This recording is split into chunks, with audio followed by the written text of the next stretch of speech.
Não quero parecer preconceituoso, mas por que, com tantas temáticas diversas que nossos filmes têm hoje, por que os que mais ganham espaço são os pastelão mela cueca? Isso é o histórico do cinema brasileiro. O cinema brasileiro sempre foi conhecido pelas comédias. E isso desde sempre. Não é uma parada que acontece hoje. Mas antes de começar o vídeo, você já conhece a Introdução ao Cinema? O curso mais charmoso do Brasil. O curso de cinema mais charmoso do Brasil. São 2 aulas novas todos os meses lá na plataforma por 1 ano de assinatura. Mas, Felipe, só 2 aulas novas todos os meses? São só 24 horas. Só, cara?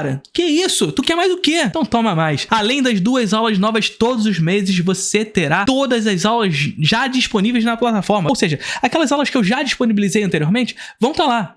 Você vai ter 1 ano de acesso com todas essas aulas, mais 2 aulas novas todos os meses. Olha quanta aula você vai ter, cara.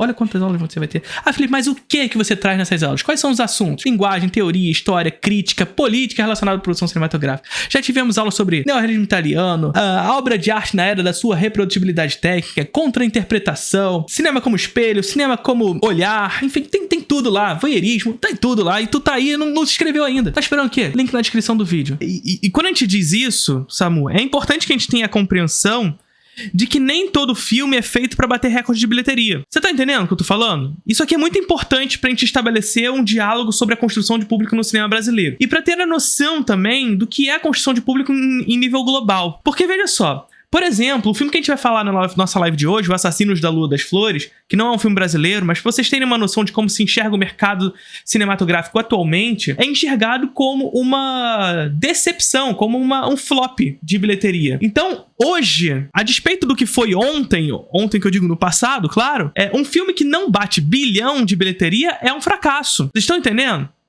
Isso pressupõe dizer que os estúdios estão cada vez mais fazendo filmes para bater bilhão. O que isso significa? Isso significa a morte dos médios e baixos orçamentos, onde esses baixos orçamentos ganham espaço nos streamings e não mais nas salas de cinema. Então, a primeira coisa que a gente tem que ter em mente é, já na nossa cabeça, retirar essa coisa de que um filme, para fazer sucesso, ele tem que ser recorde de bilheteria. Não é assim que funciona. Isso eu tô falando em escala global. O filme do Scorsese é lido como um fracasso de bilheteria. Filmes que batem menos de bilhão, o próprio filme do George Miller, o Mad Max, o próprio Mad Max foi lidado como um fracasso de bilheteria, porque foi 200 milhões de orçamento, 400 milhões de bilheteria. Porra, 400 milhões, dobrou.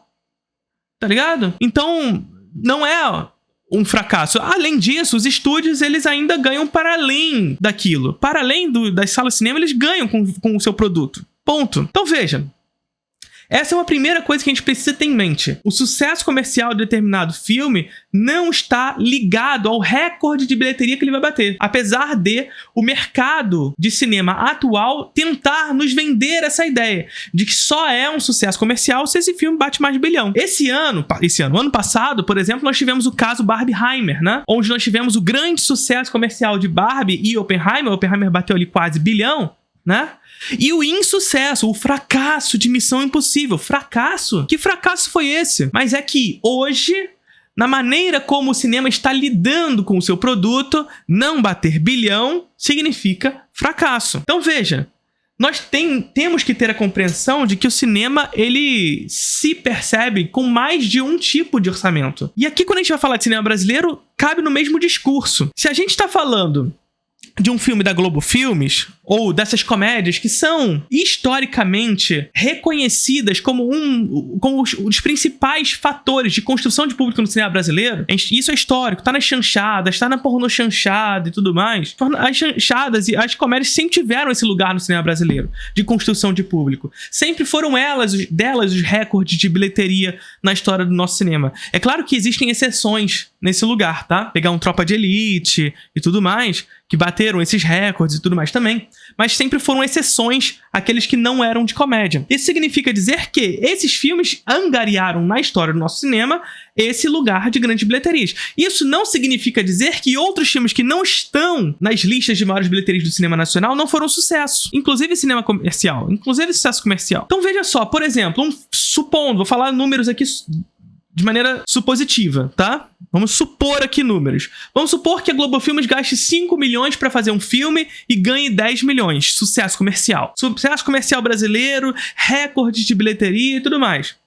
E a gente pega um outro filme nacional, independente, que através de um sistema de cotas, por exemplo, que permite com que haja espaço nas salas de cinema diversificado, que garante a ele um espaço para cinema independente nessas salas de cinema, esse cinema independente que custou, sei lá, 200 mil reais, ganhou 500 mil reais de bilheteria no final. Isso não é sucesso? Vocês estão entendendo onde eu quero chegar? A gente não precisa lidar com o nosso cinema independente da mesma maneira pelo qual se dá o sucesso das comédias brasileiras. A gente não precisa jogar no mesmo bolo. Cada um tem um tipo de público específico, um tipo de orçamento específico. Isso não significa dizer que eu não quero que haja o mesmo tipo de orçamento para o nosso cinema independente. Mas um orçamento de 500 mil reais, se ele bate 1 milhão, significa sucesso comercial. Significa sucesso comercial. O que a gente precisa é criar mecanismos que garantam espaço para esse cinema independente nas salas, para que ele possa conquistar esse sucesso comercial de 200 mil para bater 400 mil e não morra em festival. Porque o que acontece hoje é isso. O problema não é que tem espaço para comédia e não tem espaço para esse. O problema é que o cinema independente não tem espaço. Porque ele vai para festival sonhando em ser comprado por uma distribuidora que distribuirá o seu produto. Que distribuirá o seu produto nas salas de cinema. Porque se não for comprado esses direitos de distribuição no festival, esse filme irá morrer no festival. A parada é essa. É a gente não tentar colocar no mesmo bolo, na mesma escada em termos de construção de público para o cinema brasileiro, as comédias e o cinema independente. A gente deseja construir público para o cinema independente.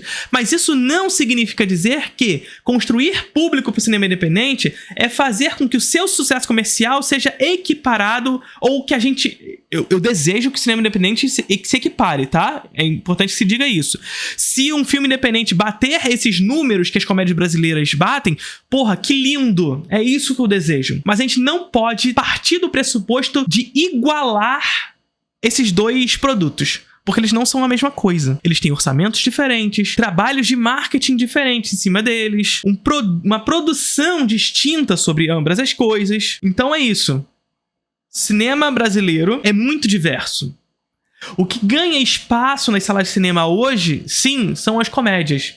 E nós lutamos através de um mecanismo que dê espaço para o cinema independente, que é a cota de telas, que não é a cota de telas que passou atualmente no Congresso, porque a nova cota de telas é muito parecida com a anterior, inclusive, que não garante espaço para o cinema independente, que ainda permanece sob um sistema de dias e não de espaço percentual de salas. O que significa isso? Significa que as salas de cinema, os grupos exibidores, eles precisam cumprir determinado número de dias de exibição do cinema brasileiro. Isso significa dizer que eles não são obrigados, por exemplo, a exibir o cinema brasileiro no horário nobre. Eles podem simplesmente escolher um filme brasileiro para exibir e botar 2 da tarde na terça-feira. A cota de telas está sendo empregada. Sabe qual é? Então nós temos que lutar por uma cota de telas que, primeiro, separe um número de salas que não seja inversa. O que significa isso?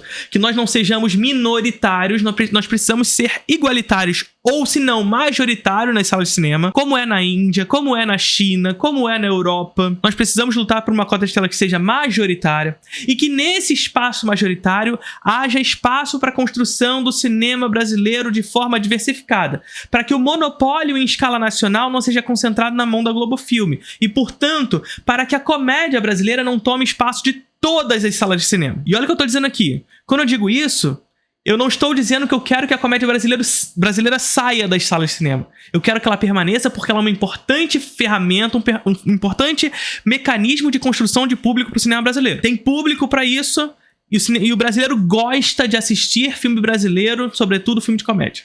Gosta.